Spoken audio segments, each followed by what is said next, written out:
Hey everybody, this is Ryan. I want to give you an overview of this here posable skeleton. I'm showing you this because this gives you an example of what all you can do with these very cool posable skeletons. So one thing to kind of note is all the joints on here are posable. So they have like a little, listen, hear that little snapping sound? There's like a joint that's in there, and it's like almost like a little gear, and so it kind of snaps in and out. You can put the feet anywhere you like.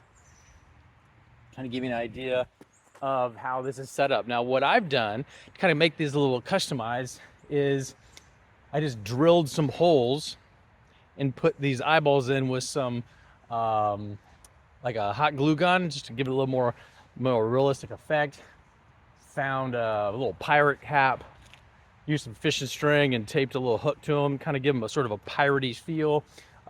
Stuffed them full of just, some cobwebs that we found. Took an old shirt, tethered it up. You can see this used to be black. Very, very, very old. These things hold up over the years, and you can put these things and pose them any way you like.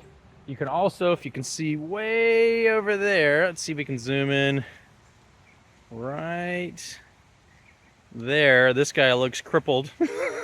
But you can pose these things anywhere you want. This one's held up by some fishing string. You can really do a whole bunch of cool things with these skeletons. You can obviously just have them like they are, or you can really dress them up and give them some personality. And a little best practice is with the hands like this. See how the fingers are curled?